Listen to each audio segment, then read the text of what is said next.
This And conference will now be recorded. you'll get emails when we send emails out for meeting announcements or information or whatever. They're going to probably come under Kelly's name. Kelly also works like Nancy did. She works quite a bit during the election season, so she was really busy in 2020, and that was her first year. So steep learning curve, but lots of experience with 4 countywide elections, so that was good. Stacy Henthorn is my chief deputy. I think most of you have met Stacy. Stacy was the recording licensing manager, and she is the expert in the office on licensing. I used to be, I'm not as close with recording as I used to be. So she's also, I'm pretty expert in recording, but Stacy's the gal. So when people really have questions, I tend to refer them to Stacy. And then Amy is the election supervisor, so I'm sure you all know Amy. And she runs the election center and sets the election up and manages all the opening board staff and does the training and, you know, blah, blah, blah. And she also supervises voter registration. So that's Amy. So I wanted to start with, we were going to do this earlier. Myra and I communicated at the beginning of January, I think. And at the time, the legislature had put some rules in place about how they were going to handle this legislative session, because of COVID, but partly because of the really high profile issues that they had to deal with that were emergent, like COVID and homelessness and unemployment. And also because of the nature of being able to even get testimony, which has been a bit of a challenge. So they had set out these rules that said, well, we're not going to deal with anything that isn't in one of these categories.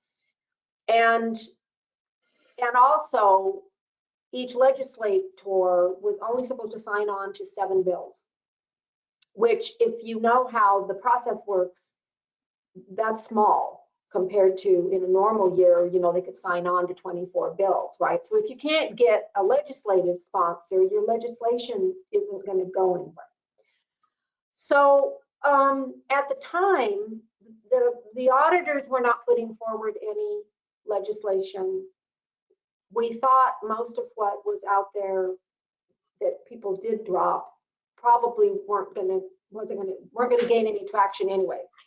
So normally at the beginning of January, by the time we get to the beginning of the year, we know more about what the agenda is going to be for the session, and we already have some high profile pieces of legislation, and that wasn't the case this year. So that's why this meeting got delayed. And we deferred it until I could sort of get a handle on what did get dropped, what's moving, and where are we. And today was a good date because this is after the cutoff.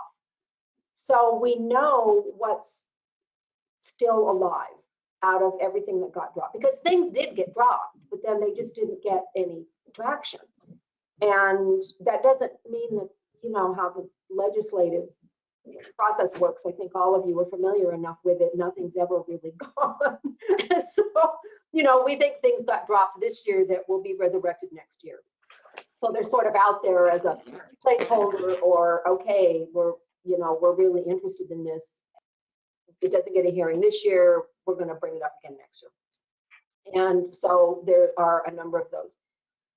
But what's on the list, and if you got the email that we sent out yesterday, it provided the list of the pieces of legislation that have survived past this first, it's had a hearing. That doesn't mean still that they're going anywhere, because I think in the email I sent, there was a note on there that said if they don't get out, if there's fiscal stuff in there and they don't get out of those fiscal committees, they're also going to be dead. And there's a second cutoff. I wanted to let you know, so the Auditors Association as an association has taken an approach to how we deal with legislation that says if it's policy, we're not going to take a position because it's not our place to say, you know, if it gets voted in, if that's what the legislature wants, if that's what the voters want, whatever, then, you know, it's not for us to go in and say, well, we're opposing it because we think it's going to be really hard for us to administer.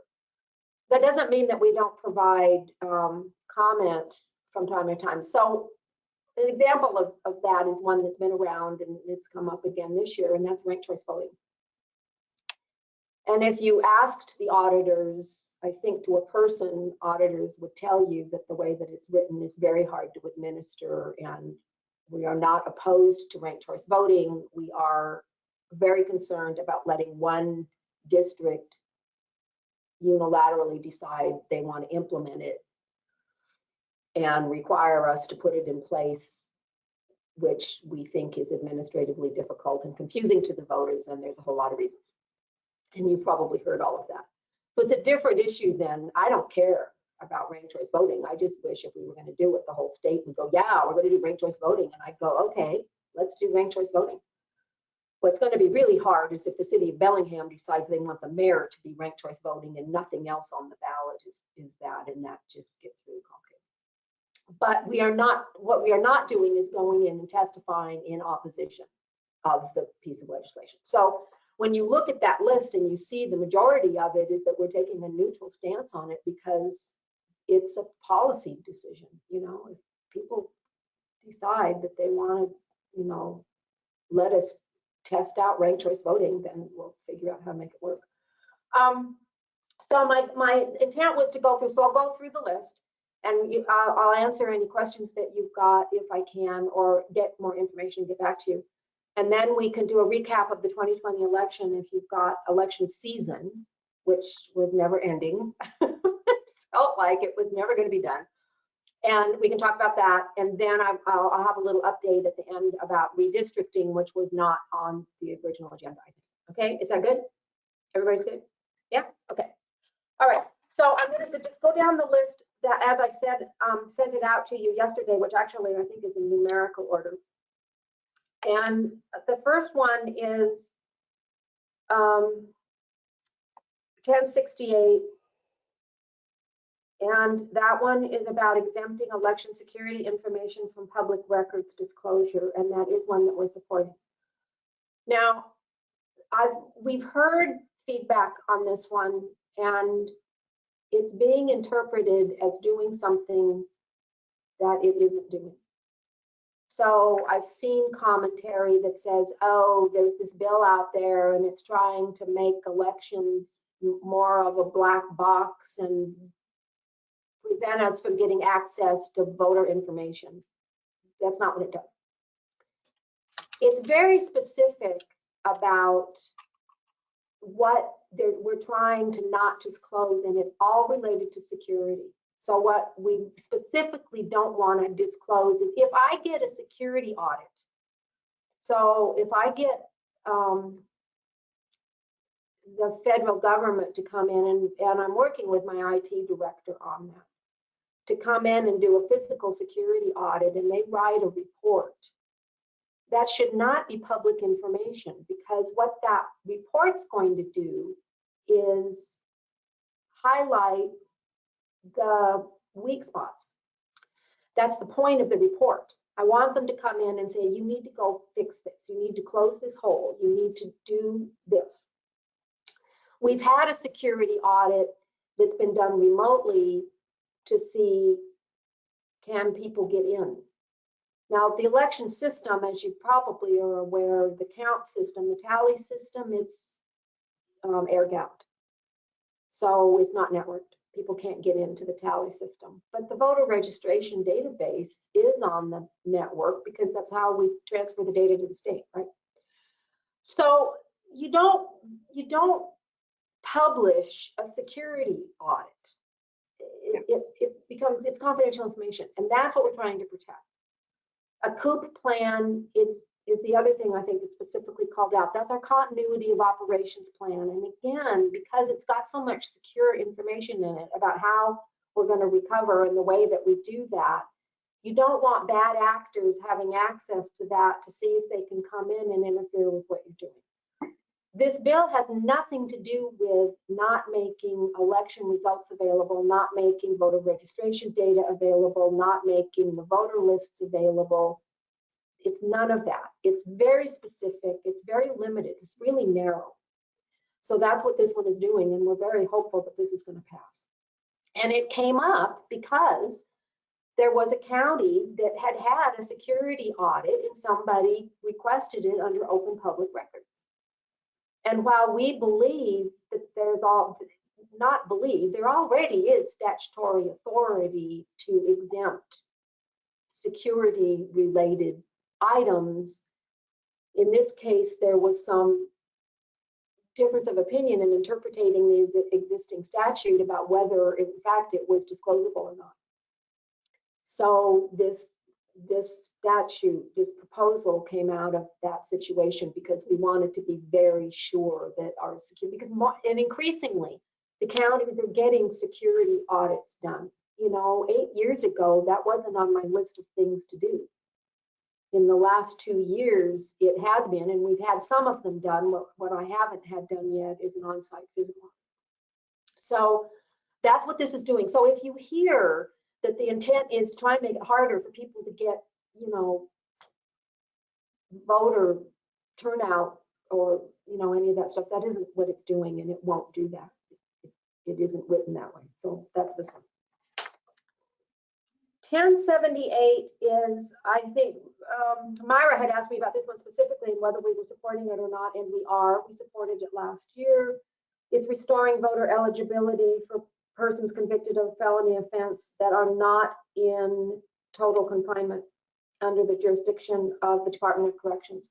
So it's a rights restoration bill, and it's a way of trying to gets the voting rights back more easily and faster than was happening.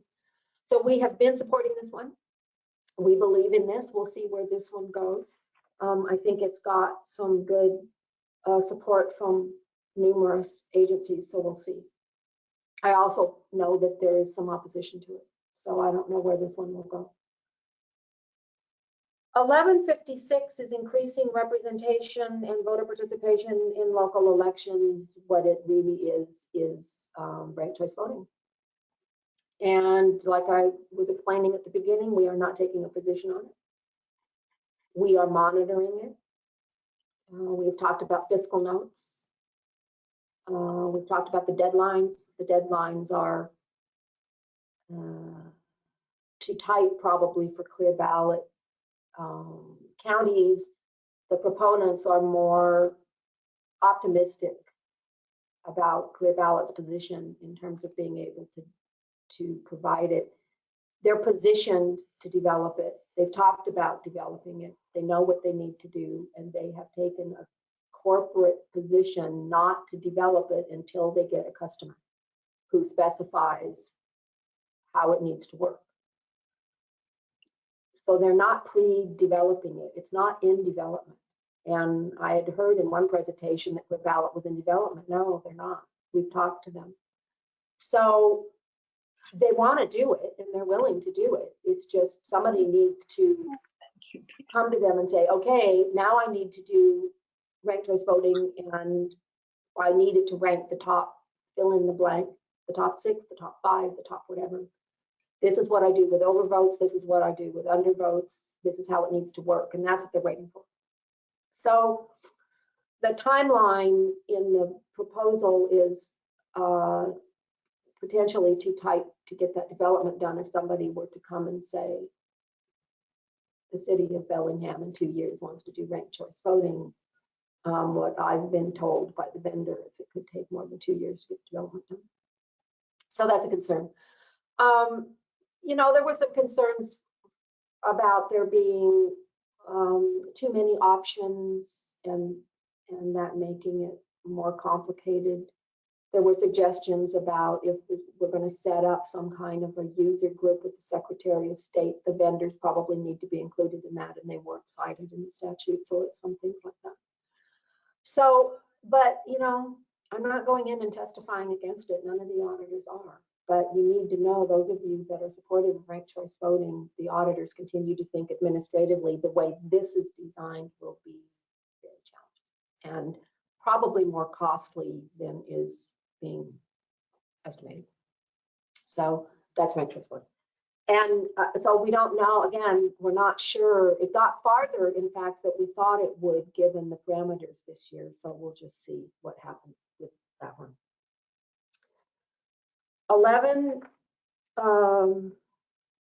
1357, concerning voters' pamphlets for overseas and service voters. We are not Diana? against it. We're not anti-sending the UOCAVA voters pamphlets. It's the timing.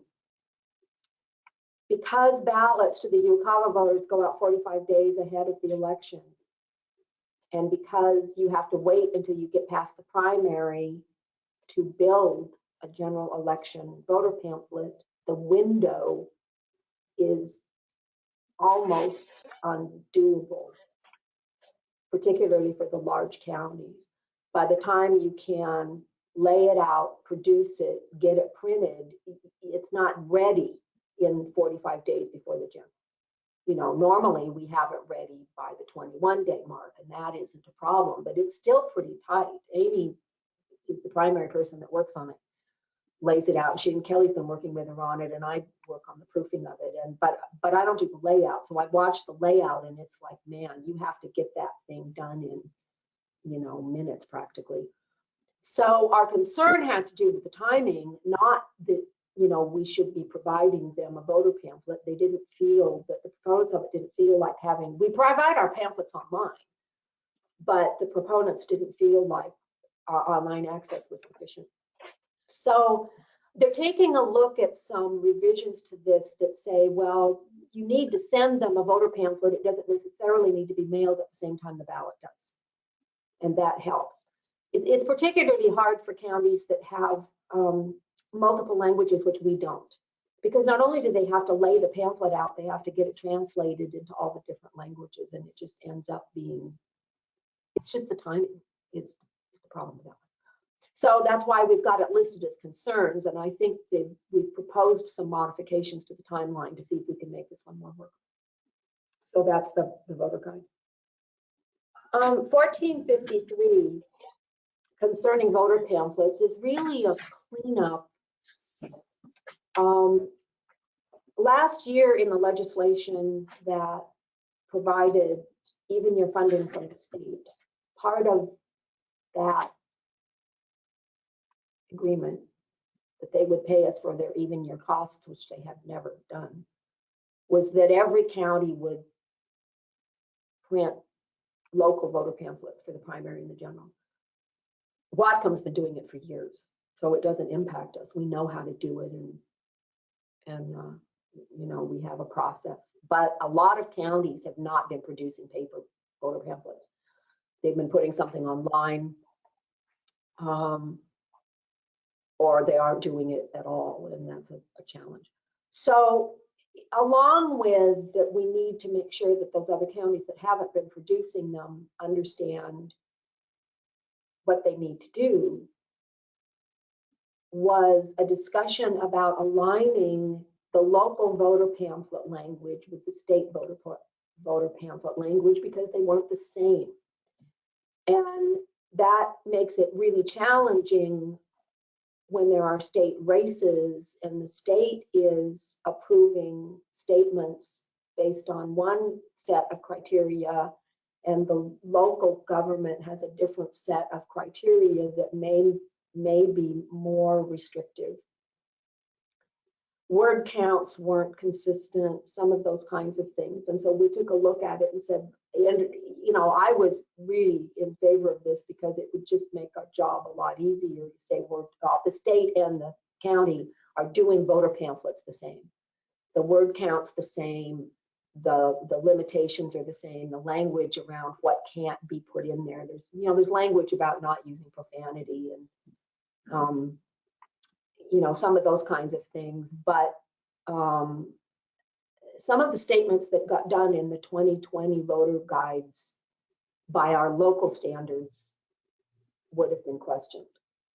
and the state didn't. Their AG opinion was, no, you can't, you don't have the right to do that. So there was this disconnect between the states approving it and the county going, really? They can say that? Because we've taken the position that they're supposed to focus their statements about their own qualifications and platform. They're not supposed to be disparaging of their opponents, some things like that. Anyway, so, and particularly because we merge our voter pamphlets, we frequently go together with the state for the general election because it's cheaper for us. So the state pamphlet and our local pamphlet is all in one publication. In some years we do our own because it's cheaper. It depends on how much the state has going on, what the proportional cost is going to be. So, and from an administrative perspective, and it doesn't make any sense that the state's working off of one set of criteria and the local government is working off of another. It's just confusing to people, and it's confusing to the candidate. Well, the states told me it was okay. How can, I didn't. I looked at the stuff coming from the state saying the state approved it, we're taking it. I mean, it raised an eyebrow, but we just took it.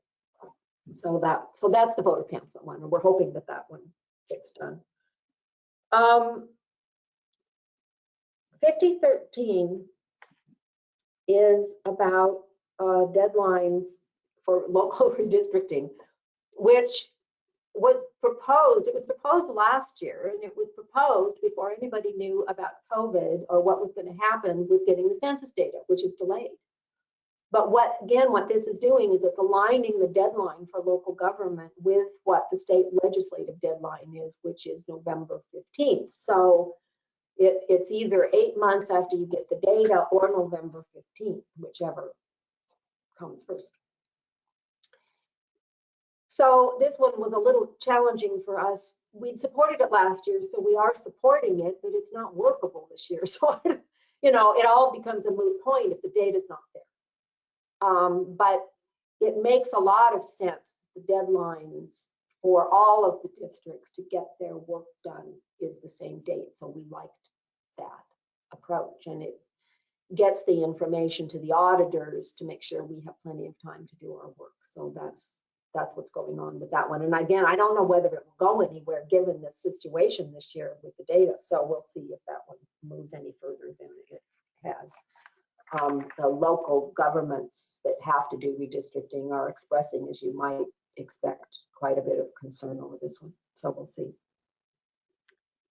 5014 really has nothing to do. I mean, the auditors, it doesn't impact us one way or another. We're taking a neutral stand on it. It's clarifying the state offices for which elections to fill a vacancy may appear on the ballot in odd numbered years. So for us, it's just, okay, we'll put it on the ballot whatever year you tell us it's supposed to go on the ballot. It doesn't really have any impact on us. 5015 concerning fraudulent portrayal of ballot drop boxes.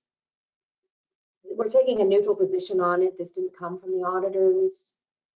I haven't actually seen it as a big issue, so I don't know quite where it came from, but a lot of stuff came out of the 2020 election season, and the idea that somebody would go out and, they shouldn't be doing that.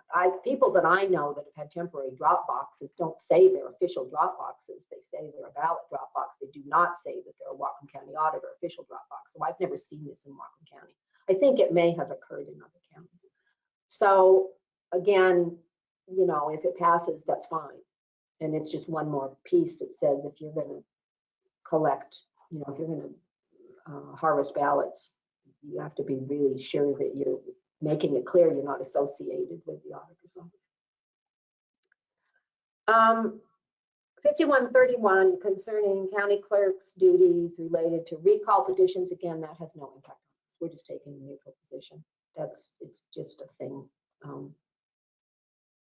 5148 concerning harassment of election officials. We are supporting it, and that specifically came out of 2020 because some elected officials took a lot of flack.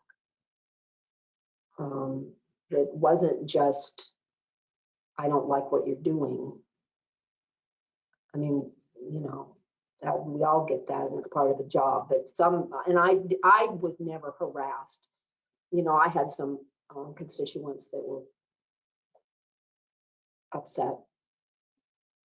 You know, particularly when it got to certification, they wanted us not to certify, and they weren't very happy about that. But I was never actually harassed, but some of the auditors were. And there was name calling and phone calls, threatening phone calls to the home and that kind of thing. It's really not okay. So that's what this was being driven by, some of the behavior that came out of this past election season. 5182, we're supporting it concerning advisory votes. It's a piece of legislation to eliminate them. Auditors, as you might know, one, they take up a huge amount of real estate on a ballot. So that by itself isn't a reason, but it is a reason. You know, the year we had 15 of them, I kept saying to Amy, can you make all this fit on one ballot card? And I think we did. I mean, you know, she's brilliant and she got it laid out. I was shocked actually, but the font was smaller than I wanted it to be because we had 15 advisory votes. And then you get the voters who, they don't get it. So they don't know what they're doing and they don't know what they're voting on. And you're dealing with all of these overvotes and undervotes, and, you know, it's just, and they don't do really anything. So you're taking up all this real estate and it's costing this extra money because we have to proof all that. It has to all be laid out. And if we have to go to longer paper, that's more expensive. So there's costs to it and voter confusion. So we are supporting the elimination of them. I don't know how much chance it has of ultimately getting passed, but it's moving. And in fact, we were just asked for a fiscal note on this one because there are costs associated with it. It's not just, oh, well, it's just one more thing on the ballot. I mean, it is, but really if it increases the length of the ballot to 19 inches or 17 inches or something, that just costs more. And ultimately, if you get up to 19 inches, then the envelope size changes. So your postage, your weight goes up and your postage cost goes up and all that stuff. So 5340 is concerning qualifications for school board directors. We don't care. I mean, you know, it doesn't affect us. As long as they're not telling us we have to check for it when somebody's filing for that position, and this bill doesn't do that, it doesn't impact us at all. It's just like any other qualification. You know, we check for whether somebody is in the district. That's the only, and then that they're a registered voter and they're living in the district. Those are the qualifications we check for. We don't ensure that they've been living in the district for, you know, City of Bellingham, for example, says you have to have been living there for a year. We don't check that. That's up to the person to know. So if the school board directors, you know, are required to have some specific background, well, they're going to have to be certifying that to somebody else. It's not, we don't have to monitor it, so it doesn't, it's fine, whatever they want to do. 5342 concerning irrigation district elections. This was a big hairball last year. And I actually thought, we thought it would get fixed and it would get through last year, and it didn't. It came back this year, and we're supporting it. They did make a number of modifications to it. The problem with this one last year was that irrigation districts are really a big thing in Eastern Washington, and they're huge, and multi-county in some cases. The equivalent to them over here is a dike and drainage district, and we do have to do the dike and drainage districts, but they're much smaller, you know, 1,500 voters, I think, might be the largest one. And they're a pain in the neck because they're based on property ownership. So they're not in the regular election system, so we have to do it manually. And we have not done a dike and drainage election since I've been here because we usually don't get more than one person to file for a position. I had to do a couple of them when I was in Island County, and it was a whole lot of work. But I can't imagine having to do that same thing for a district that's tens of thousands of voters and multi-county, and that's what they were trying to do.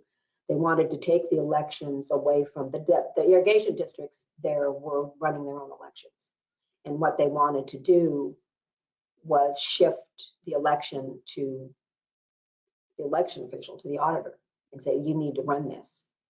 And because they're based on property ownership, not on citizenship and residency, they're very complicated. And you can't run them through your system. So they did a whole lot of, and there was a lot of interest groups involved in this one and trying to figure out how to make this work.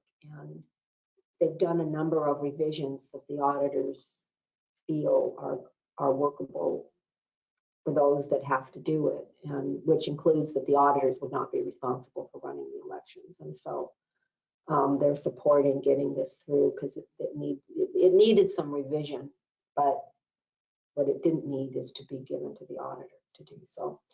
So that's that one. And the last one is the school district elections. And again, we're neutral on this one. It's about the bonds and what the passage requirement is, and we don't have anything to say about that. We don't call passage of measures anyway, specifically by statute. We don't determine if something passed or failed. So it gets turned back to the district. We give the results back to the district, and they have to take a look at it and say, so we give them the results, and they look at it and say, yeah, it got it 60% or it didn't. So if they change that, then, okay, they have to do the calculation. So that's that one. So those are the ones that are still moving forward. There were probably an equivalent number that we were watching that did not go anywhere, including a couple of proposals, one of them from Doug Erickson to go back to polling places. One of them wanted ballots to be watermarked, and that the only ballot you could count was an official ballot that was watermarked, and that you couldn't provide replacement ballots at the student university hubs. I mean, essentially it closed down online balloting. It wasn't written in such a way, they hadn't quite figured out. There was probably other language they needed to put in there, but when they closed down the replacement ballot at the hub, I mean, you can't, it really, if you're requiring a watermark, you can't do online ballots because it wouldn't be official watermark paper. So it would have been a real hardship for the UOCAVA voters. About half, I think, of our UOCAVA voters get their ballots through email, and they respond that way. That's how they come back. If they don't email them back, they print out, they access it online, and they print it out and mail it to us, and it's what we call a paper ballot, and they have to be duplicated. So it isn't going anywhere, but I don't know that it won't show up again next year. So that one, we had some concerns about that one, but right now it's not moving. So that's what I know about the legislative landscape today. Are there questions from anybody about where we are or the auditor's position, or Stony? Can you hear me? Yes. Okay, I'm relieved at that. I don't have a question. I have a comment, if I may. Certainly. So it relates to ranked choice voting, and it relates to HB 1156 and some testimony that occurred in the policy committee hearing. The testimony was from a county auditor and clerk in Utah. Utah already has the equivalent of the local options bill, and in her county, 2 cities had taken the option to set up city council. I think it must have been city council elections by ranked choice voting. And what her testimony was that from the point of view of administering the election, preparing the ballots, counting the ballots, tabulating the results, and so forth, it was not a problem. And then they also, this was in 2019, the auditor's office conducted a poll of voters after the election to see what the voters thought of having some elections by ranked choice voting and all the others by winner-take-all elections, and the voters said they preferred the ranked choice. 82% of the voters said that they preferred the ranked choice voting and had no difficulty negotiating the ballot, even though there were two different kinds of elections on them. So I just wanted to pass that along. Thank you. I've heard that. I've also heard other statements from other election administrators who have done it that have the opposite experience. I really, and I mean this. I don't care about ranked choice voting. But I'd much rather, even at the county level, the whole county adopted it and said, okay, Whatcom County is going to do ranked choice voting. I'd go, okay. Right. There's a lot of things about it, that are sort of hidden. So we hear these, people like it, and I think people do like it. I also think there are people who don't like it. One of the examples that we have, the closest example, is going back to Charter Review Commission. And you had to pick 5 for your district out of 16, 17, 18 people, depending on which district you were in. Oh my gosh, what a mess. And you'd think, people like it, it's going to be really easy. And the instructions are on the ballot. What I've heard is, well, all you have to do is put the instructions on the ballot. Yeah, no. The experience of somebody who's done that is that isn't all you have to do. Some people get it, that they're only supposed to pick 5, and some people don't. So you have a humongous amount of overvotes for one thing. In that particular kind of race, it doesn't matter if they undervote. They could vote for only 3 instead of 5, and that's okay because they're not being ranked. But the overvote problem is huge. The idea that all you have to do is put the instructions on the ballot and everybody reads it. People can't even read the instructions on the ballot to fill in the oval. And I don't mean to be disparaging about the voter. I'm just saying that the experience is that the level of education you have to do is a lot more than is often represented. And that's one of the costs. Like I said, Clear Ballot is poised to do it. And I don't have any doubt that they'll do it, and they'll do it beautifully like they've done, everything else. I love their system. They're in a place where they can integrate with the universal tabulator because they won't have the tabulation piece. So you have to integrate with the universal tabulator to do the tabulation. Okay, that's fine. Then you get to the, okay, what do you do if? How do you do a recount? There's a lot of questions there. How do you do a recount? What happens if you have so many ranked choice voting? I don't see this actually when it's an option. I don't see 10 districts coming to me all wanting to do it. And they also don't get that many people file. So there's another whole, I sort of scratched my head over that one going, what races do we even ever get, 3 people that file? But if you did have a whole lot of it, like, then you run into 2 ballots, pages, 2 ballot cards. And then you can't reconcile because the system doesn't have a way of figuring out that 2 cards went through the same voter. The way we reconcile now to the ballot is it is 1 piece of paper, 2-sided. And once you start putting, it's the reason that we duplicate the UOCAVA ballots, because when they print them out and they come out 3-4 pages long. Well, the system can't handle it. There's no way for us to reconcile it because it thinks that every one of those pages is an individual ballot.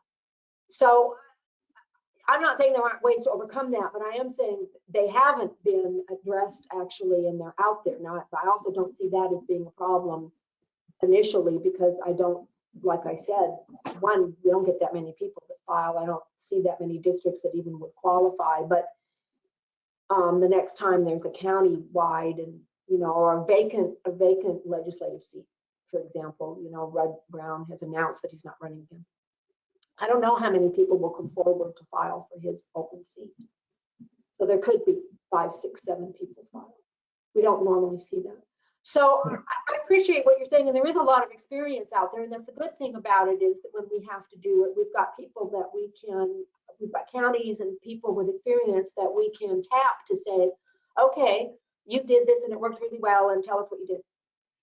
And that's, that's a nice place to be as opposed to be, I'm really big on being on the bleeding edge with technology, but I'd rather not be on the bleeding edge with election systems, and this is one where we would be.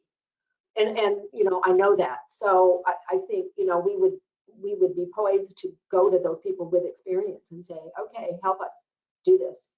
And so, you know, if it passes, we'll make it work. Great. But it's why we're not going in, and we did for a while go in and say, oh my God, we can't do this. Well, we're not doing that now. I still would rather, I would rather the whole county adopted it, for example. I did ask one of the legislators was really interested, and it might have been Sharon Shoemake. And she talked to me about it, and I said, well, here's the concerns from the auditors, stuff that she hadn't thought about. But I said, frankly, you know, I'd rather the whole state would adopt it. She said, oh, you'll never get past that way. You know, it's sort of like we have to do a trial, you know, to get people comfortable with it. And in this case, I wish we weren't having to do it that way, but I think that's probably true. I think we're going to have to, you know, bite the bullet and try it out and say, yes, it works. But so, yeah, but thank you, because I appreciate that feedback. And I didn't realize Utah, I don't know that I'd heard about Utah, so that's good. John, you have a question, input? Yes. So can you hear me? Yeah.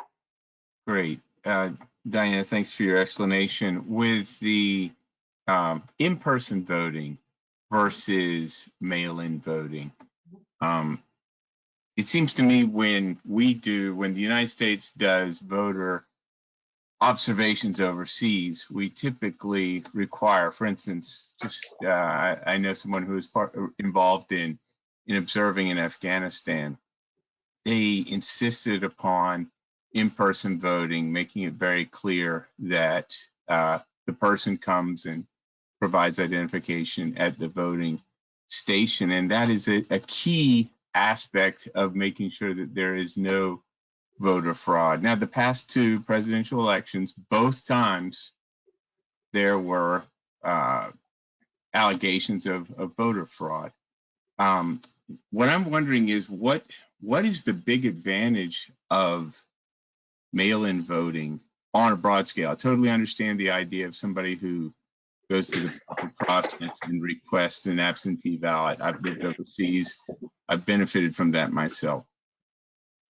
What is the advantage of having that on a broad scale, and doesn't it unnecessarily open the door for the possibility or even the allegation of voter fraud because of the difficulty of the paper trail of votes and so forth? Could you speak to that? Well, the number one thing that voting by mail does is eliminate barriers to people voting. When you have an in-person voting process that's one day that people have to show up, there's all kinds of reasons why they can't. And if you open it up then to, okay, now you have to jump through 10 hoops to get permission to vote absentee. Well, that's another thing the voter has to do. So that's another hoop they have to go through in order to be able to vote. So what voting by mail does is make it available to everybody without them having to jump through those hoops. Somebody that's shut in, you look at COVID, I mean, the COVID year, it was perfect. And the reason all the stuff was brought up was all of a sudden more people were voting by mail than had ever in the history of voting. Sure. And it was because of COVID. And, you know, for people that I wouldn't have gone and stood in line. I wouldn't have. I didn't care if it was a presidential year. You couldn't have paid me to go stand in line at a polling site to vote. Half the time I missed voting when I had to go to polling sites because I couldn't get there. And I didn't have, you know, I'm not a shut-in. I just couldn't, the schedule and where it was. And, you know, when I was in California for a while, I grew up in Washington State. For 3 years, I worked in San Diego for the county. And half the time I didn't vote because there it was required to be at the polling place unless you had a legitimate excuse for not showing up. And then the year that my boss was on the ballot, I was going to be on a cruise ship. So I got an early absentee, and it was a pain in the hoo-ha, because then I had to drive out to the election center administration building to turn in the paperwork. I mean, it's that kind of thing. Those are barriers to people voting. So if the goal is to attract people to turn out, that's what vote by mail does. And at the point where Washington adopted it, 70% of the voters were on permanent, I think it was something like that, were on permanent absentee. That changeover happened when I was in Oregon. So I wasn't actually here then, but before I left Washington State, I had been, as soon as I could become a permanent absentee voter, I was a permanent absentee voter. And that was even while I was working for the auditor's office in Snohomish, which is easier for me. And it's an easier way to vote. It's a more educated way, I think, to vote, where I can sit down with the ballot, with the voter guide and the literature, and make my decisions, rather than, I mean, I just hate voting in a polling site. So that's my personal experience with it, where you're going in and it's like this because you know you've got 100 people standing in line behind you. And that's if you could show up. So that's the benefit, is removing barriers. It's the same reason we provide online, so that people have access to getting a replacement ballot, even if, they're calling us up on Monday going, I can't find my ballot. They know they got one, and I can't get to the courthouse before 4:30, or I'm not even in town this week, and I can't find my ballot. How am I going to get them a ballot? So the choice is they're either not going to vote, right? Or, oh, I can't mail it to them, it's too late. So they can go online, they can print the ballot. The charges of voter fraud are undocumented. So there are concerns. Both in 2016 and in 2020, there have been widespread charges about voter fraud. And when you say it's undocumented, there's certainly been, well, I've been in a conversation with you, Diana, excuse me for breaking in, but there are millions of people who believe there was significant voter fraud.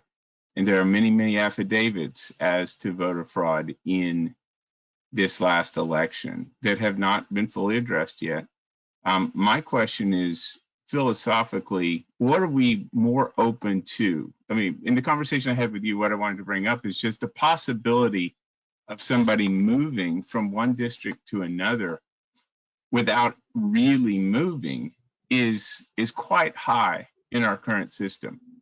It's very conceivable for somebody to move from, let's say somebody from Eastern Washington wanted to move to a district where they thought they could swing red.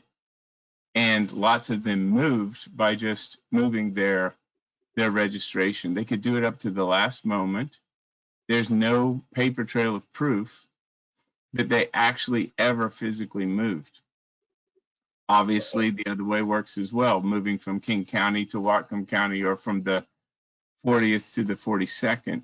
And there's no, so I guess what is the more important thing, that we get accurate voting, or that we, it seems that there is a much more of a desire to make sure that everybody can vote, with the possibility also of potentially some people voting in a place where they shouldn't be voting to do so. And voting twice, I thought you addressed quite well the concept of voting twice, that's difficult. But voting where you're not living is quite simple, it seems to me, in Washington State.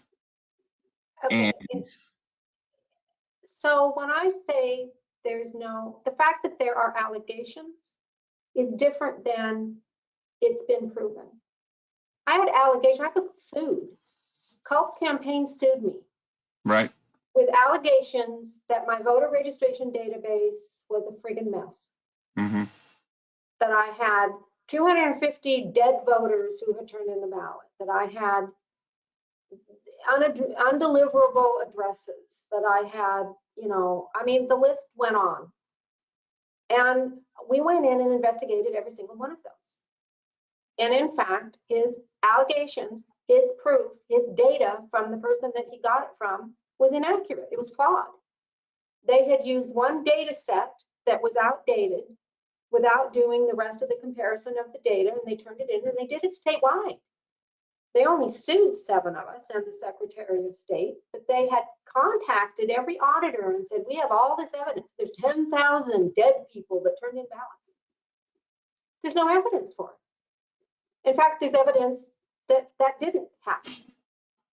So the allegations are different than the reality. Now, when we talked about this before, you're right. Could that happen? Yes. But what would show up if that happened in numbers that were going to change the outcome? And we're not talking about 10 or 20 people. We're talking about hundreds, potentially, Thousands. or thousands. That is going to show up after the election, when all of a sudden we're getting back voter ID cards that are undeliverable in the thousands out of one district. And that's never happened. That's why I'm saying there's no evidence that there's ever been a concerted, organized tactic to move someplace where you don't live. Because the follow-up to them updating their address is that they get a voter card to the new address they gave us. And those are going to come back undeliverable. They don't get forwarded. Legally, they can't be forwarded, so they all come back. So if that had occurred, we'd be seeing all those voter cards come back. Now, I don't have Unless the person made their post office box to a new location, then it could be delivered there. Or at any rate, I just believe that there are things where we want to move on when there has been very significant, there is widespread concern about voter fraud also in Washington State. May be baseless. That's potentially true. I'm not saying that, the people who are saying there was fraud are right and those who say there wasn't fraud are wrong. What I'm saying is a more transparent system where it's very simple to show that there has been custody of ballots, and that there are very, very clear ways that it can be done over. And perhaps that's there. It seems to me that it's a lot easier to achieve with in person. And well, I think it is. It is. I think based on what you're talking about, that is a way to do it, and it raises all kinds of barriers to voter participation. So it depends on what the goal is. I would be, if anywhere in the United States, there's a fear of voter fraud in terms of, well, this could happen.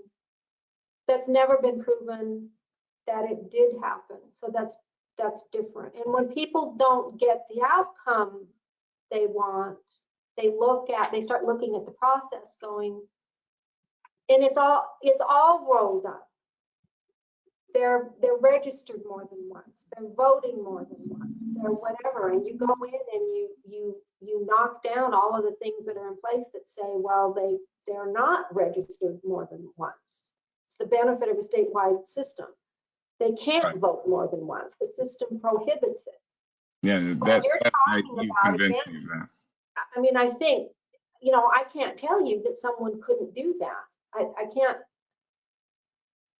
can't quite see somebody moving over from Eastern Washington and establishing an address here. And, the fact is they have to provide not only a post office box, they've got to provide a residential address. So, could someone do that? I can't tell you the way the system is set up, they couldn't. Do I think it's reasonable that thousands of people did that? No. And I don't see, I don't see the results there in terms of stuff coming back undeliverable. So that's, you know, from my perspective about, do we respond to what people's fears are? I mean, I think we do what we can to educate, but it's the same reason, it's the same argument that people use. We don't have to prove citizenship. And I've heard that as long as I've been in elections. You know, this huge concern about non-citizens voting. And I'm not going to tell you that it's never happened. I am going to tell you that it hasn't happened in any quantity that we've been able to identify. How So, how and have it's state you law. how have you So, tried to identify that? I'm just curious. How has that been? Because it seems that there is no great desire. The very fact that a voter registration is given to people when they register to get a driver's license tends to indicate that, and there's no requirement for citizenship when you get a driver's license, then the only barrier is the person telling the truth as to whether they could very easily choose to not tell the truth. And, you know, it's that's not the way unions do their voting. Unions are very careful about doing their voting well. And so what I'm trying to get at is we've got a huge part of the population who does not believe in our voter system working. And that does not lead to a peaceful, happy, harmonious society.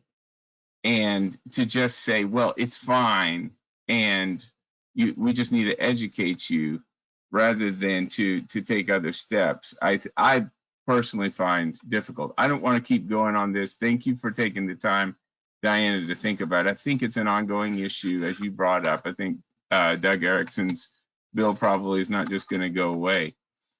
well, I don't think it will. I think it's not, no auditor is unconcerned that there is not trust in the election system. But what I would suggest is that there is an equal number of people on the other side. So the auditor stands, you know, sort of four square in, this is the way the state law is, and that's the way I administer the election because the law reads that way. Right. But there's an equal number of people that would say that they don't want easy access to voting to be shut down. So those are polarized views. And, you know, how you get to some ground, I don't have all the answers to that, but Myra? Well, I wanted to say three things, I guess. One is that I am a member of a group that has followed and worked with the auditor's office in Whatcom County for years and years and years now. Garrett there is also one of these people and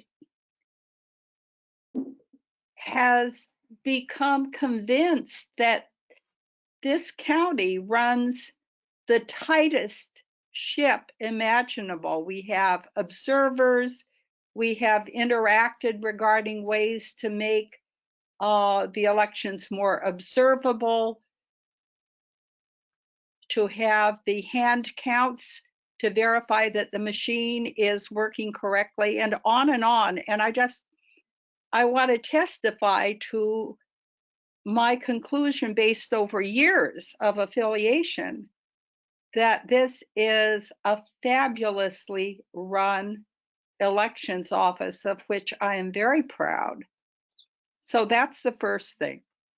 The second thing is I wanted to go on record saying I really want to admire and congratulate the office, particularly in this past election, because of the challenges of COVID, administering it, enabling the staff to do the work and to do it safely. And the second challenge you've had to confront is, Ramsey said, it was a very contentious election with a lot of strong feelings on all sides. and you did it well, and I commend you. And the third thing is has to do with Lummi Island, where I live. We have been on the list for an official auditor's ballot box for a while, and we haven't gotten risen up the list yet to the point where that's possible. But I wanted to thank you so much for the time and care you put in advising us how to mount an unofficial, temporary, portable ballot box according to all your protocols, with the 2 people at all times with the box. We did it for 1 day only, and doing the sign in and registers and the seals. And we were able to collect 8 votes from people who otherwise would not have been able to vote. It was very important to them. And I thank you very much for your guidance. We were super scrupulous because we knew it was a contentious election. And we wanted to be super clear to everybody that this was done totally safely and according to your guidance. So those are the things I wanted to say. So I wanted to open it up to a discussion if anybody's got questions or comments about the 2020 election season. It was particularly challenging with COVID. It would have been challenging, COVID adding a whole extra layer of hysteria. John. Just wanted to further say, I am not making allegations against our local office. No, I understand that. Everything that I have understood, there was the issue with the fire alarm. That wasn't an allegation either. Everything I've heard about your office, I have not observed. Unfortunately, I intend to change that in an upcoming election. Thank you very much for your invitation to that, Diana. But what I'm saying is, I think we have an issue that's not going to go away. And I understand there's a desire on the one hand to make sure everybody gets the vote, and there's a desire on the other hand to make sure that that only the proper votes are counted. Count all the proper votes. And there's some who are more concerned about making sure that everybody gets to vote. And it seems that there's something here where it has to be dealt with. It's not going to go away. And it's going to, it's going to come out of legislation. Right.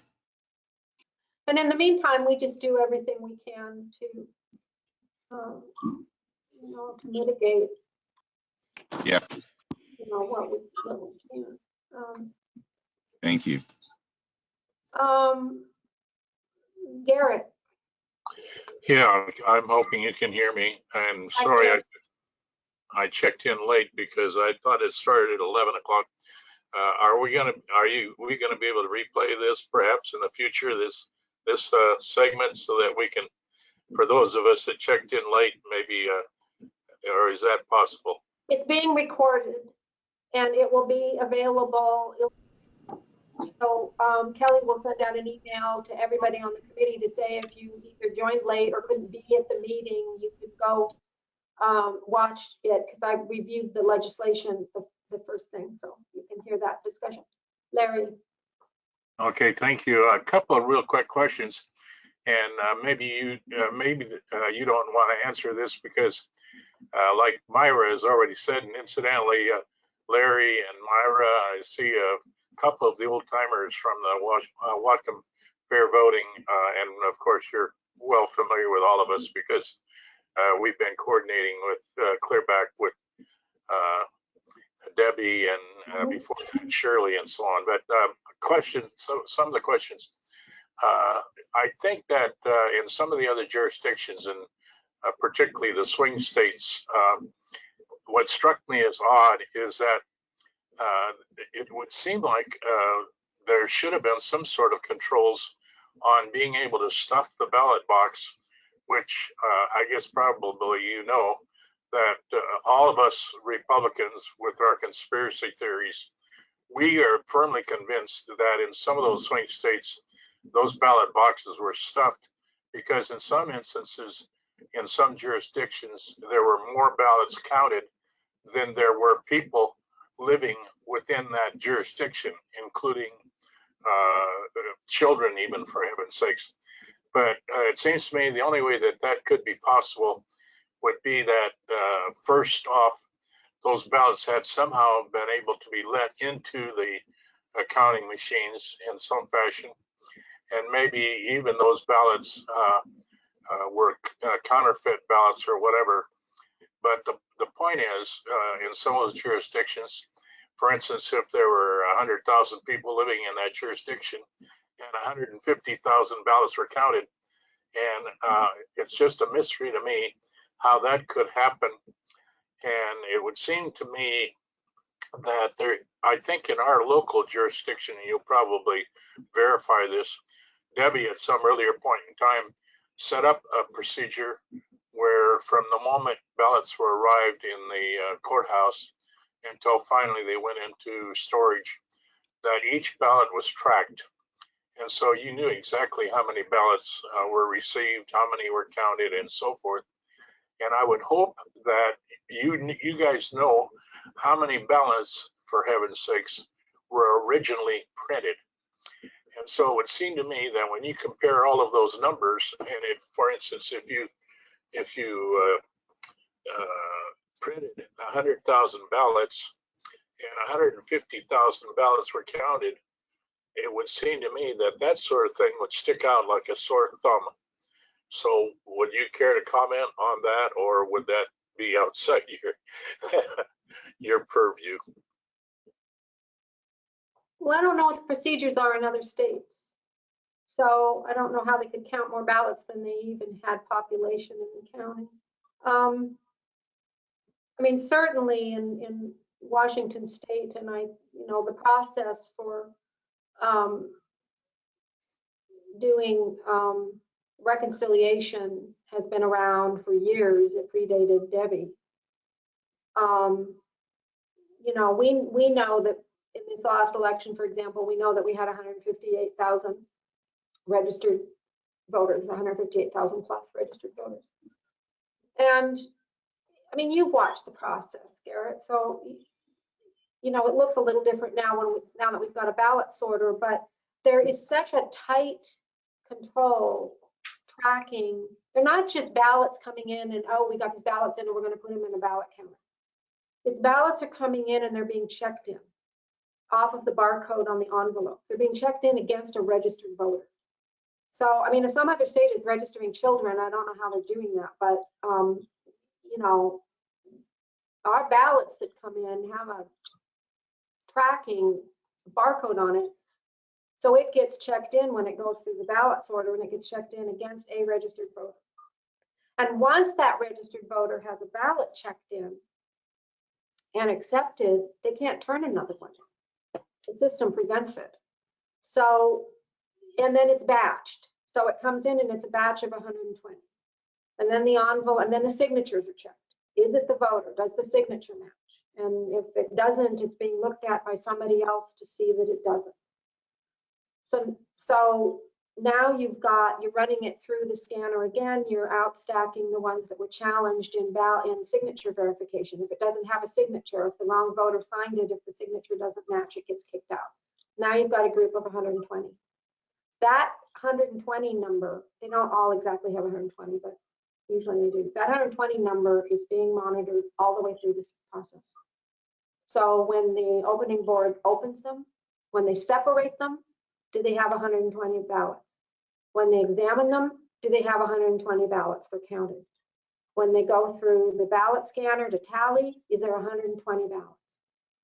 And you've seen the room downstairs. So the way the room is set up with the open, particularly now that we have an open structure where you can see everything and the way the tables are and where garbage cans are and whatever, there's no way for somebody to throw away ballots and insert fraudulent ones, for example. You can't just stick an extra batch in of fraudulent ballots because your reconciliation is going to be off. Because you know how many ballots you're supposed to have tallied. If all of a sudden you've got an extra 25 ballots, Houston, we've got a problem. And you're going to be trying to track down where those extra ballots are. So there's all of this tracking all the way through the system that says the ballots that came in belong to a registered voter. They were signed by the registered voter. Now they can be counted. And that's, you know, that's the process, and we reconcile to the ballot so that we're not off a ballot. If, you know, if our tally at the end doesn't match what we checked in, we're going to find out where that problem is, because those numbers have to match. The ballots that go through the scanners have to match the ballots that got checked in. I think you had sent me an email and said that there was some article that some guy wrote that said that there were fraudulent ballots, and the way that you could tell a fraudulent ballot was that it hadn't been folded. Well, I don't know where he's from. I don't know what state he was from. That's not the case here, because duplicated ballots that come off the accessible voting unit are absolutely flat, pristine, perfect, and they're valid ballots. We've had to duplicate paper ballots that can't be run through the tally machine, and we dupe them onto ballot paper. It prints out on ballot paper. So if you looked at a stack of duplicated ballots, they'd be all nice and flat with no folds in them. And those are the valid ballots. The original is put aside because it had to be duplicated. So that was one of the theories. That was one of the theories. And does our machine is able to discern between a bona fide paper ballot or a counterfeit one? Is that possible that our machines or any machines would be able to discern a counterfeit ballot? Incidentally, I didn't know about the barcode, and that's good information. I didn't know that that was the case, that once your barcode was scanned, that ballot was in the system then. And you know, you had your reconciliation because you had that original barcode scan. But getting back to the counterfeit ballot idea, well, no, is the scanner itself going to be able to tell it's a counterfeit ballot? I mean, what it's going to do if it doesn't have the right timing marks on it? Official ballots have timing marks on them that the scanner reads, and it identifies, that's how it identifies this is a ballot for this precinct. If those are missing, it'll scan the paper, but it'll kick it off into a, I don't think this is a ballot group, and we go in and look at those. But again, the way that our process works, fraudulent ballots can't simply be inserted into some group to get to the scanner in the first place. The workflow process wouldn't allow it. So we do scan ballots that don't have timing marks on them. If the UOCAVA voters, the overseas voters, vote an online ballot and print them out single-sided, or no, one double-sided page. So if they return one double-sided page, which isn't on official ballot paper, we scan those, and then we deal with them in reconciliation. But we'll have a batch of ballots, so that batch will know that those came in as paper ballots, and they've been checked in against the voter, and they're all processed again so that we know what that batch is. So the way that they get checked in and get put through the system, there's no such thing as a fraudulent ballot in the, I mean, there's no way to get a fraudulent in the sense that, well, somebody could just mark a blank ballot and stick it in a batch. Our process, there's no way for you to do that.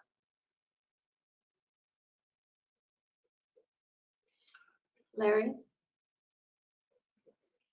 you have to click on your microphone, red microphone, Larry.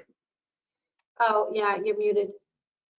I'm interested in getting the confidence level up in our state. I got a lot of calls in the media's convincing people that there's a lot of cheating going on. And I think, Diane, it'd be beneficial if you would have a public meeting so the public could come and ask questions that was well advertised. Or I know it'd be real difficult, but if you did a tour of the building and the machines, I don't think there's a very big percentage of public voters that have actually that really understand or have seen the process. You know what I'm getting at? They're all going on hearsay, and they're going on what they see on TV, which isn't right. One of the things that we've talked about doing, and I'm thinking we're going to have time to do it this year because we had, literally got 5 ballots back for the February election. It was a portion of Concrete School District. We're not going to have in April, I think, was to do a YouTube that would follow the process. Right. Whatever it takes to get it out to the public, I don't care. I think it'd be beneficial to you and your office to do that. That's my point. No, that's good input. Are there more comments or questions about? We had a lot of, it was interesting because, well, it was unfortunate. I had one more thing that I guess is bothering me is why didn't the Secretary of State deal with the dead votes? I keep seeing the statistics that a lot of dead people voted, actually. Is that true or what? No, it's not true. Well, when you see the list of the election, there's a line there for dead people voting. How does that get there? I don't know which data you're looking at. Where are you seeing that? I saw it coming out of the Secretary of State's office right after the election. Now, I don't know if that might, I didn't validate the source, but that's what they said. There was a challenge by Culp's campaign. And one of his allegations, among other things, he started out with voter fraud and ended up doing his actual lawsuit was the voter registration database. And I got sued with 7 other auditors and the Secretary of State. And his allegation, based on some person that was doing voter registration analysis, was that there were 10,000 deceased voters in the state who had cast a ballot in Whatcom County. So because I got sued, so he made these allegations, and the Secretary of State went out and the auditors went out and said, show me the money, give me the data, we'll go research it, because we take voter fraud really seriously, because we do take voter fraud really seriously. So they didn't give us the data. They didn't respond. And then they filed the lawsuit. And in the lawsuit, they provided the specific data for the 7 auditors that they sued. And for Whatcom County, he gave us a list of 250 names that supposedly were deceased. And we investigated every one of them. And we called a fair number of them, and they answered the phone. They're not dead. How we determine whether somebody's deceased, I mean, before we take somebody off the voter registration rolls, we have to have authoritative evidence that they're deceased. And we maintain the voter registration rolls. When people ask us what we do when we're not running an election, that's what we're doing. We do it through the election too. We go out and we look at the obits. So that's one source. We get affidavits from family members. My father died. And without authoritative evidence, somebody can't just say to us, well, the person's deceased. It's like, okay, you need to give it to me. So if you go in and you do a casual data match, you'll get what are called soft matches. That part of the information matches, but all of it doesn't. So the name looks the same, but the birth date's different, or the social's different. So it's not the person. And we went out and checked. So we looked for obits for all 250 people. And then we went out to LexisNexis and looked to see whether they'd been reported deceased. And most of them we could tell, it's like, well, yeah, these are soft matches, but this isn't the person. The age is wrong or the social's wrong, and we don't know. The Culp campaign, when they did the data, I don't know how they did the data matching. They didn't tell us. Well, isn't it true that the death certificates are being forwarded to the Secretary of State by each county? The Secretary of State, when in VoteWA, no, I don't know. I don't think so. But they use the official death register. So they're using the National Death Register along with some other data. So in addition to the individual research each county is doing, there's data matching going on behind the scenes at the state level, and every once in a while we'll get reports from the Secretary of State's office saying these are potentially deceased voters, and in every case they aren't actually deceased. We've already caught them if they are. The potentially deceased, we had 6 of them, I think, that were turned over to us before we certified the general, that the state sent us and said these are potentially deceased and they've been given voting credit. And we called them. I mean, first we looked for an obit, we didn't find one. In a couple of cases, they had voted before their death date, and then that's legal in Washington state. So if you signed the ballot before the date of decease, then the ballot gets counted. And in the rest of the cases, the people answered the phone. So, you know, I'm not going to say that in no county did they have, you know, I can't speak for the other 38 counties. I think there may have been cases where in 1 or 2 cases somebody forged a signature and it got through, but there were not 10,000 dead people that voted. So again, it's, you know, it depends on the source of the data and what people are looking at and what they're matching. It's like Cope's list that said these were undeliverable addresses. I don't even know where he got that.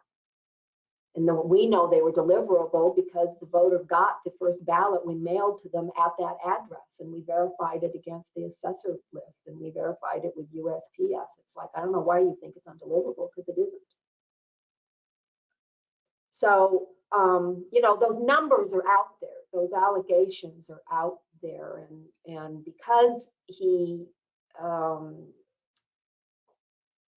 the suit, you know, there's not a lot of public information out because it didn't go to court. There's no public information that says, well, it went to court and here's all this evidence to prove that none of this was true. It just sort of quietly went by the wayside. So I did a presentation to the county council, but it isn't really out there that, yeah, we did go research it. And here's what we found. So yes, dead people. Like I said, a handful maybe with good forgeries, but not 10,000 statewide, and none in Whatcom County. Garrett. Yeah, some years ago, several of us, we viewed that signature machine and showed that, you know, it could replace the people that do check the signatures visually on a computer screen. But anyway, the point is, there's some notion that in Nevada, for instance, you can set that machine so that you can make it very stringent, or you can make it a little looser. And, and the accusation is that they made it so loose, the signature verification, they made it, the setting so loose that anything could pass. But anyway, when we looked at it, the reason why we rejected it way back when was they wanted, I think it was 25 cents a signature and so forth. And so it was cost prohibitive to get the machine in the first place. But still, I'd like to make the point, since I've got an opportunity to talk to you directly, I would encourage you just to keep our present system. And I don't know if using those machines, those signature checking machines, if it's allowed in Washington state or not. But anyway, based on the accusation that they had in Nevada, I would encourage us to keep our present system. It would seem to me, I've watched that present system and I watched the comparison of signatures. And so it looks to me like that's a much better option than a signature checking machine that could be set so loose that literally almost any kind of a signature would pass a judgment and be included in the system. But if you care to comment on any of that I've mentioned, that might be of interest. Well, it is legal in Washington state, and the ballot sorter that we bought this summer with grant money does have the capability of doing automatic signature verification. I did not buy the module because I didn't have enough funds. The sorter, I would have actually, because I'm interested in it, but the grant didn't reach to adding that on. Pierce County has tested it. They're the only county in Washington state that I know of that has. What you're saying is absolutely right. And when I was asked by somebody about the Nevada situation and signatures getting through that shouldn't have gotten through, and my first reaction to that was, well, I'll bet they're using automatic signature verification and they have their settings too loose. which I think is probably the case. So you have to go in and I, you know, again, I'm not going to criticize some other county in some other state because I don't know what the, you know, they hadn't done the volume of vote by mail, and anybody that was putting new stuff in place because of COVID, you know, you were working like this. I mean, we were doing good to get that ballot sorter, and I was really excited to get the grant money, and the ballot sorter was really a lifesaver. But I'll tell you, trying to get that grant money approved and spent and that equipment in, that was bad enough. I would probably not have tested automatic signature verification in a presidential year. But you have to do a lot of testing. I mean, the only way that that gets to be viable is that you do a lot of testing where you find the sweet spot between it's not rejecting everything and it's not accepting stuff it shouldn't be accepting. So I am interested in it. I'm not funded to do it, and I don't have any plans in the immediate future because that's another one where I don't want to be on the bleeding edge. So I'm waiting for some other county to do more tests, and that other county would be Pierce. But you're right, Garrett, that yes, if you don't have the settings right, that's exactly what you run into, and you have to, you know, be concerned about that. So you need to be, you know, running them through and then checking them. When, you know, if it's brand new and you don't know what the settings are supposed to be, you'd have to have somebody following up, visually inspecting to see if it's really letting stuff through that it shouldn't. And I don't know what their process was. So, but there is a possibility with the equipment to do exactly what you said. Just one other question that I have, and that is, I saw somewhere that what would be a good idea, and I'd like to know the Whatcom County procedures, and that is that their recommendation was at 8 p.m. on election day that they would either destroy or lock up or some way all of the ballots that are left over. You have ballots on hand for people who walk in off the street or whatever on election day. But the point is that some way prevent some unscrupulous person, and I'm not saying that we have that situation in Washington State or it sounds like it may be possible in some other states, but I'm curious to know what your comment is. What do you do? First off, you know how many ballots you printed. And so you also know how many ballots returned. So it would seem to me be very simple just to simply say, we printed 100,000 ballots. We sent out 75,000 ballots. You know, 75,000 were counted. 25,000 blank ballots should still be around. Anyway, what I'm saying in cross-checking all of that. But my question is there something in our procedures for Washington State that would say that those blank ballots are safeguarded so that perhaps in some other jurisdiction, and there's some theories about that some worker could get his hands on a bunch of blank ballots, just mark the presidential candidate, throw it into the batch in the system, etc. Do we have some sort of safeguards on those blank ballots that are called for by the WAC or by the RCW or whatever? If you care to comment on that. And that's the recommendation that somebody made, that all states should adopt some procedure that those blank ballots are somehow safeguarded so that they couldn't somehow get into the system. Do you have any comment on any of that? Well, again,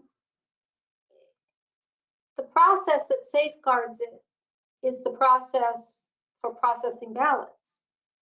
There's no way for somebody to sit down in the election center and sit there and mark a bunch of ballots and sneak them into a group.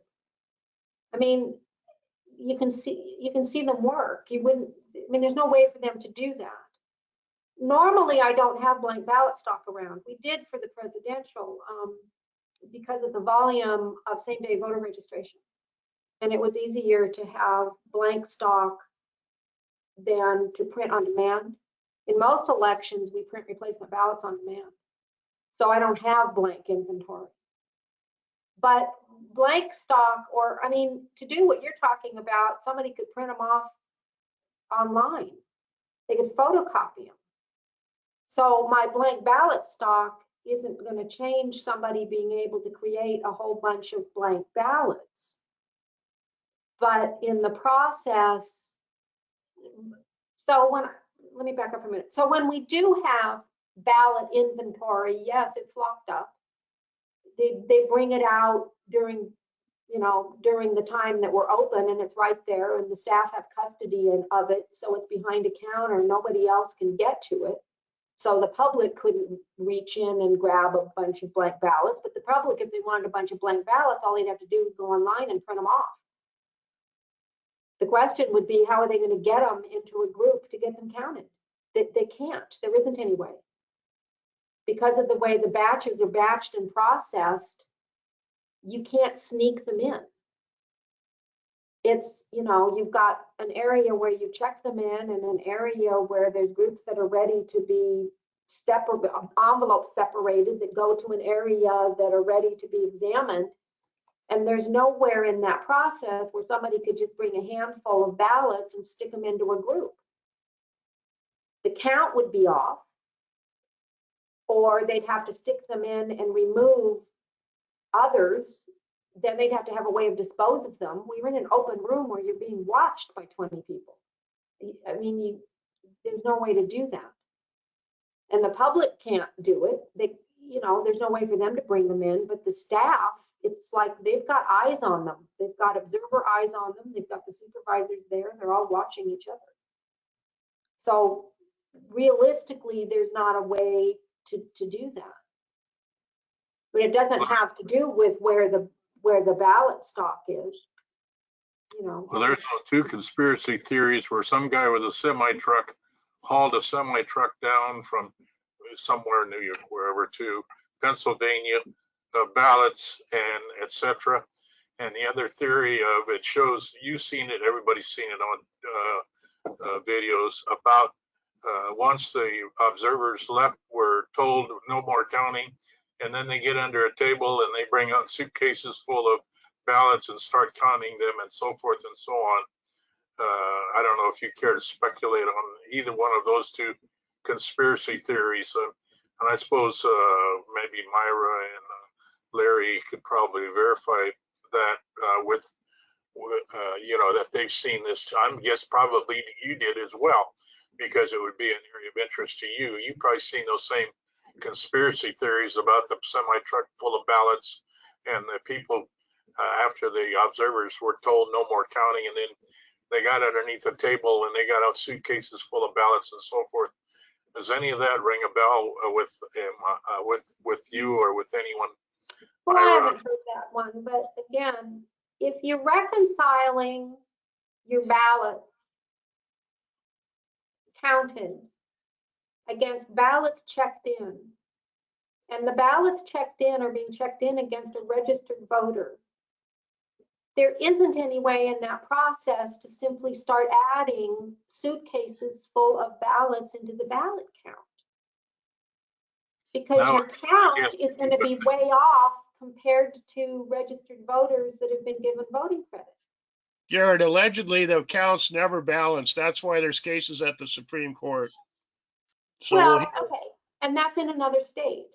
Right. If you went to any county in Washington State and the Secretary of State validates our reconciliation reports, but we can also provide them because they're part of their open public record, you can look at the reconciliation that says we gave this much voting credit, we gave this many voters credit, we tallied this many, we didn't tally these because they were challenged for whatever reason, the signature didn't match. Those numbers all have to match up. And they're going to match up against, you're going to look at that reconciliation report is going to say, and that's the number of ballots that we counted, that's what's going to show up on the total election results for votes tallied.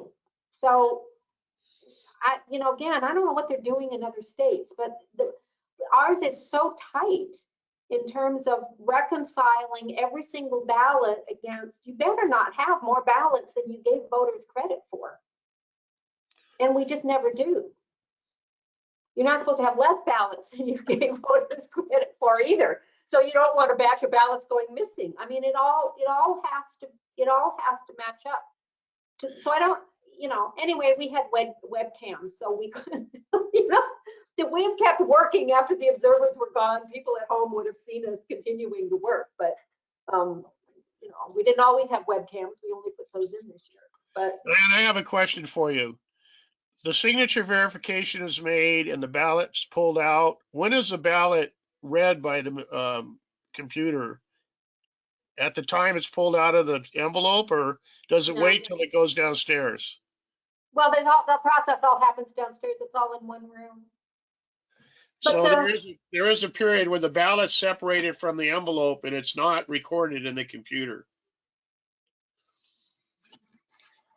Yeah, it's the delay is between getting the batch examined and when we can get it run through the scanner to tally it. Okay, I mean, that's just a workflow. So once they've gone in and examined the ballots, they've got a batch that's then, that batch gets audited by one of the supervisory staff to make sure that the counts look like they match. and that's when it's read into the computer with the code on the ballot. Well, the code on the ballot, it doesn't tie it back to the voter. It just tells the, Right, it's taken out of the envelope, yeah, so then it's separated. And it goes downstairs before it's read into the computer. That's the question. yeah, but it It's- all happens downstairs. Okay, It's scanned in downstairs, it's separated downstairs, the ballots are examined downstairs, and it's scanned downstairs, all in one room. okay. There's no transport anymore. There used to be, until we got our new space. And that was one of the reasons I lobbied for more space. I didn't like transporting ballots down to the basement, and you couldn't really see the whole process. And now you can. I think it's a lot better. So I think, I mean, I understand what you're saying, Garrett, and I know they've had problems in other states, but that's not here. So I hear the stories and then I go, well, what process are they using that one could even do that? You know, your count would be off. You'd never be able to reconcile. Yeah, but Diane, some of those states, they never had mail-in ballot until the presidential election. So they didn't So have the I don't process. understand how they could even try it. It took us years to get it Yeah, down. so they didn't have the procedures in place, and it leaves it open to question about, you know, how's that working? Ours has been really refined, and it's like, you better be following this. And a lot of people look at it, including canvassing board, they look at those reconciliation reports, those numbers better add up. And we, you know, if anybody came in and audited us, you know, they could audit it and they could go into VoteWa and look at it and say, yeah, this many voters were given voting credit. This is how, you know, you could back into the numbers. So, yeah. I mean, I understand the concerns, and I know what's been out there, and a lot of what I read that was sort of brought home to us was like, well, that's not Washington State, but it's like the, you know, ballots are fake if they're flat. No, that's not really true here, but they're theories. But I think the webcams are helpful. You know, the webcams are running 24/7, so if somebody wanted to check in and see whether there was staff down there doing whatever it is staff were down there doing. I have a legislative question, Okay, and I brought this up with Debbie and Shirley before, way back when, and Doug Erickson is talking about asking for suggestions about what sort of elections things that he could submit as a bill. And my thought would be, on several occasions in the past and in some of the other states, the problem that came up was in ballot recounts, somehow or another, for one reason or another, ballots that were not counted during the certification period were allowed to be inserted into the recount. And the notion being, somebody found a box of ballots in the trunk of the car that somehow got overlooked or whatever, and so on and so on. But anyway, the point is, what I would suggest, and I'm interested in knowing what your, whether you would back it or not, would be to add a simple sentence in the recount RCW that would simply say, ballots not counted during the certification period cannot be included in any recount. Meaning, during the period of certification, if the ballot doesn't get counted during that period, when doing a recount, you can't go to a favorable judge and say, oh, well, we found a box of ballots in the back of our ballot storage area that didn't get counted and so forth and so forth. I'm saying there has to be some meaning to the certification period, that there has to be an end to the ballot counting. I mean, the original ballot counting period, end of discussion, that the auditor's office has to, the certification has to mean something. And in my case, I worked in or around nuclear weapons my entire career. And so for that reason, we don't get no second chances. So we had to do our job right. Otherwise, the civilians get awfully angry whenever you let a nuclear weapon explode accidentally. They don't care for that at all. But the point is that the auditor's office would be held to a standard where if ballots need to be counted during the certification period, the end of the certification period, end of that situation. And I believe, incidentally, in Florida during the 2000 election, when there was some argument back and forth, and 3 counties kept trying to count ballots, kept trying to get ballots included into the count, even after the certification period. And finally, when it went all the way up to the Supreme Court said, quit counting where you're at right now. That's what it's going to be. And Bush became president. But I'm trying to say that, what do you think about the notion of adding that sentence into the RCW that simply says only ballots that were counted during the first certification period can be included in any recount? And what do you think of that notion?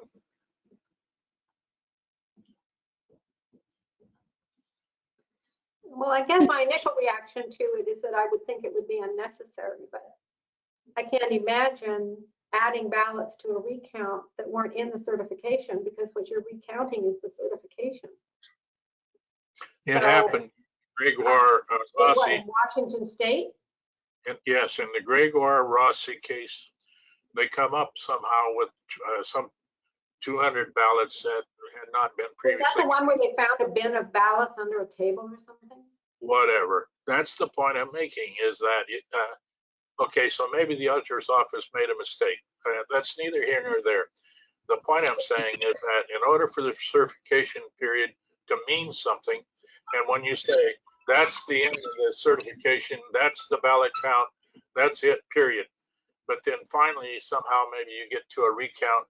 But now after the fact, after the certification, and all of a sudden we're starting to have ballots come out of the woodwork that somehow get included in the count, either through a sympathetic judge or through whatever reason. I don't think there needs to be any reason why any ballot should ever be included in the ballot count after the certification period.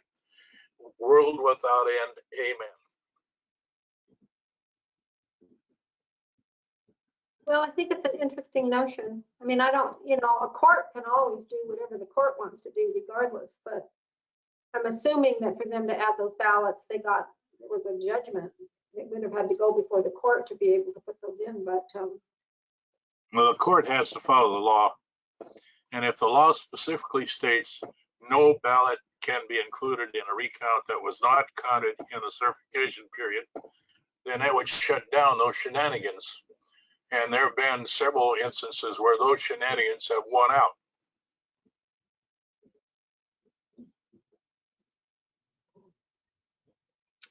Well. You're assuming that's going to be always to your disadvantage, Garrett. What if it's to your advantage?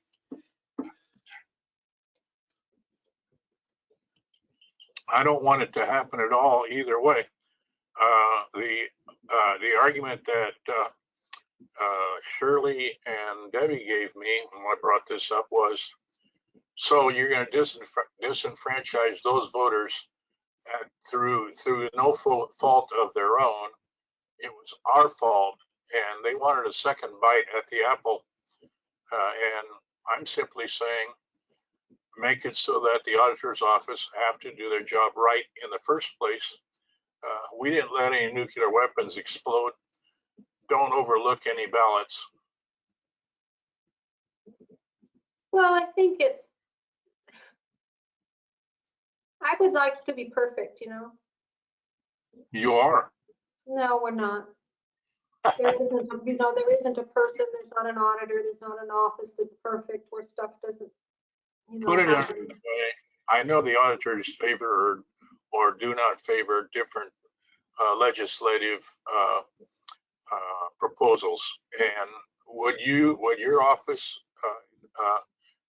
favor that sentence, or still want to leave the door ajar a little bit? Which way would you go? Debbie and Shirley would not favor such a restriction. Well, I'm probably on the side of not disenfranchising voters, although I think it's interesting to add votes into a recount after an election's been certified, so I don't know. I mean, it's the kind of, that's the kind of situation where if it was proposed by somebody else, the auditors would probably take a neutral stand on it and say, well, this is a policy decision, so somebody just tell us which thing we're supposed to do. I think you've got a situation, apparently, if this happened before and it went before the court, there's a precedent been set. Well, I'm not so naive to think that some piece of legislation could get passed if the Auditors Association, or whatever the title of your group is, if you guys opposed something, the chances of it passing are probably nil. So Well, that's not the case, actually. That is so not true. It's one of the reasons they've taken the, we've taken the perspective now, we've taken the position now that when there are policy decisions, we're not taking a pro or con position on it, because the auditors, are perceived, I think, to some extent as the organization of no, because we would go in and testify against things that were going to really be administratively difficult and a whole lot of extra work and cost a whole lot of money. And, we finally stopped doing that. It's like, this is a policy decision. Now, would the Auditors Association propose that sentence? No, I'd never get all the auditors to go along with that, because they'd be concerned about disenfranchising voters and because a precedent has been set. But, if someone else proposed it, it's like going back to polling sites. I'm not in favor of going back to polling sites, but aside from, providing some absolutely humongous fiscal note because of the cost of going back to polling sites, the auditors aren't taking an opposition stand to that. It's like, well, okay, if you want to go back to polling sites, I mean, I don't believe in it, but, other than saying, you want to do this, show me the money, because it's going to be hundreds of thousands of dollars. no, I agree with you, and that's I, of course, as a group, we are a head group. We came out in favor of vote by mail. So I'm not, that's a different area entirely. I'm just simply saying that it looks to me like some states like Florida, they already have that prohibition. That, in fact, that's how Bush became president, is that there were 3 counties that wanted to keep on checking chads and so forth and keep on finding chads that were half tore off or whatever. And so finally, the state auditor, with their lawyer at her elbow, said, if you don't get your count to us by 11 o'clock on such and such a day, we're not going to include your county's count at all, period, end of story. And so the door was slammed, and then all kinds of attempts were made by those several counties to get more ballots into the count after the certification period. The state Supreme Court in Florida said, yes, you can do that. It went up to the Supreme Court, and the Supreme Court said, Florida law says you can include ballots in the count after the fact. The law says that, period, end of story. And so Erika Bush became president. And what I'm trying to say is, in Washington State, if we had such a law and recounts were going on and ballots keep coming out of the woodwork, and in fact, I think that's what happened in the Gregoire Rossi case. I think that's how that came out, is that ballots were included in the count after the fact, and no one will ever change my mind about it. But anyway, what I'm trying to say is, I think that if we had such a sentence in our RCW, that would end all of that kind of shenanigan. Well, I mean, yeah, you're right. If there was that sentence in RCW, then that would be, you know, regardless of whether an error was made by the county or not, those ballots wouldn't get counted and those voters would be disenfranchised. So it would take care of it. Would you ever get the auditors to support it? No. But if someone else proposes it, are we going to oppose it? I doubt it. Well, I would propose. so somebody gets disenfranchised, you don't lose your job. You know, you don't fire anybody. So people get disenfranchised. A box of 200 ballots shows up. I'm just saying that's tough. Do the job right in the first place. Well, offices have to have a way of recovering from errors to make it right for the constituent, whether it's recording or licensing or elections. If it's the, you know, if it's the fault of the office and no fault of the citizen, and there isn't a process that's 100% perfect, so, you know, where does that go? But something of a philosophical argument about whether, you know, a mistake is found after the election and what do you do with those? Don't you think the certification period, end of the certification period, when you go to the canvassing board and it's certified and so forth, don't you think that ought to be final? Well, I think the answer to that is it depends. And what I would do right now, if that happened, I mean, again, we've got a process in place that is intended to prevent exactly what you're talking about from happening, which includes doing a sweep before certification of every shelf, every bin, everything.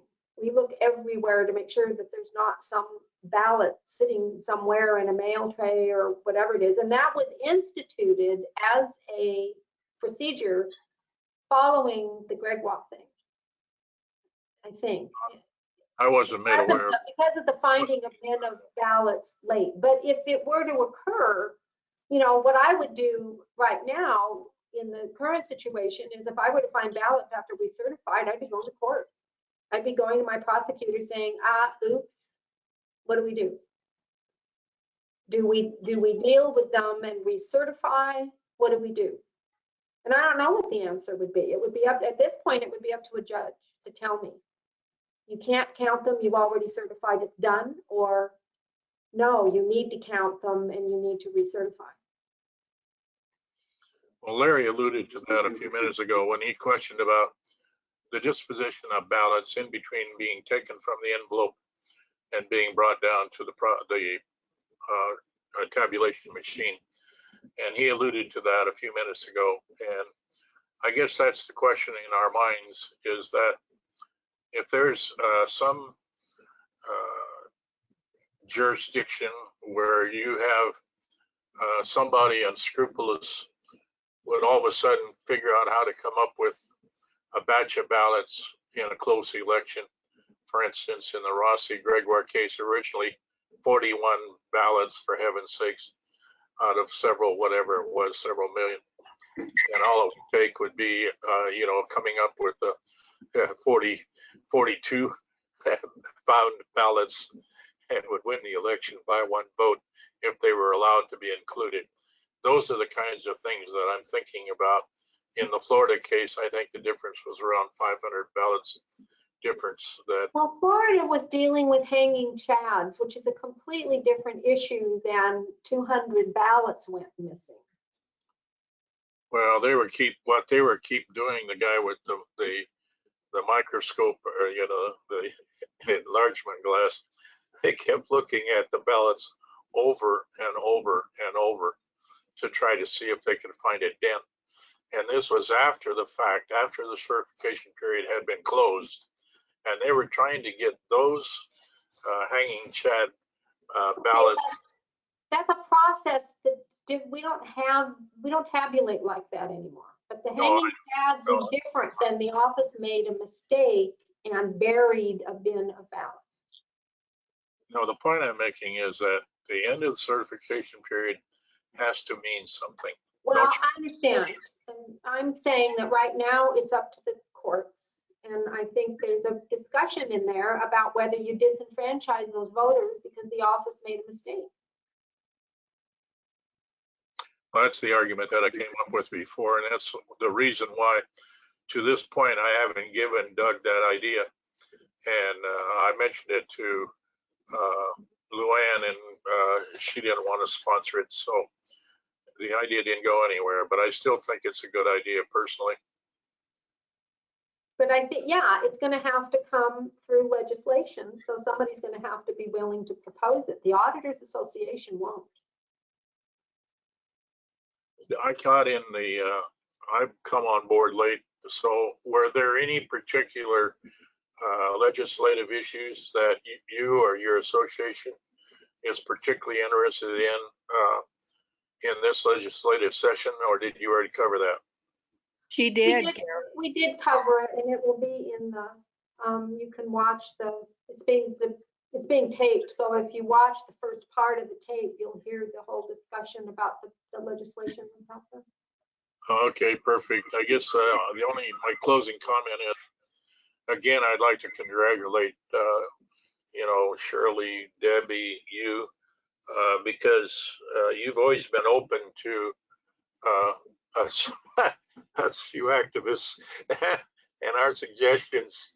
And I appreciate your at least doing this particular effort. I would have hoped, I sent out a lot of emails to a lot of people hoping that they would check in. And whenever you make available that tape, I'm going to also try to get that out to as many people as I can. And I see that as I'm trying to represent the Republican Party, and I'm sure that Myra and whoever else will do their best to get your information out to as many people as we can, because I think it's a matter of people like myself. Even I've been associated with the elections since 1988 and working in every other capacity almost that you could possibly imagine.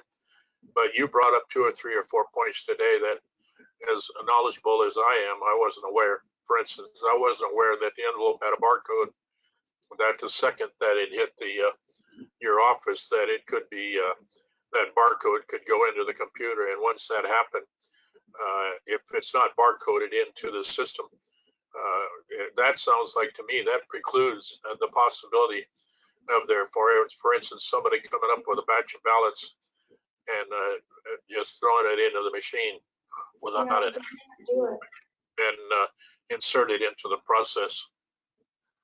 So, I mean, I think the message is, I know that there are people that are lacking confidence in the process, and there are concerns about voter fraud, and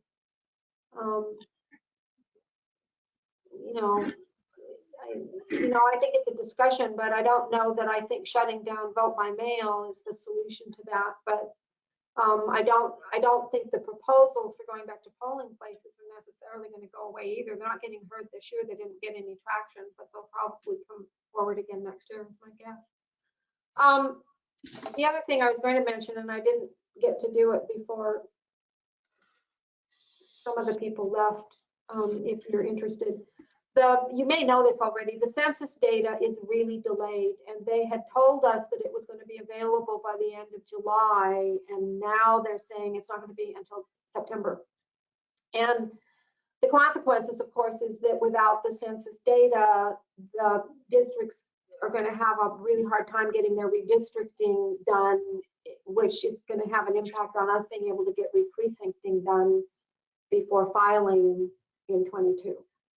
So that's all I know about that. Whatcom County has established their redistricting commission, but they can't do any work because they don't have any data. So I'm concerned about the timeline because I don't know how much time we're going to have to do re-precincting, and I'm guessing we're going to have to re-precinct the majority of the county. we are putting through a handful of precinct boundary changes, and the party chairs know because I gave them the new maps. Because we had some precincts that were over 1,500, and that's the statutory limit. So we went ahead and put those through now to fix the statutory issue before filing this May. Hi. But the redistricting. is Hang on going one to second. I'm going to have to leave the Zoom I'm in. Just a minute. Oh, that's what I know. I have to go now. I'm sorry. Okay, Thank you so much. you're welcome. Okay, anything else from anybody? No? Okay, thank Thanks, you Diane. for attending. Robert Mittendorf, I know that you're out there listening. Thank you So, very much. okay, we will send out the link to the video, and if I get more information about the legislation, I'll follow up with that as well.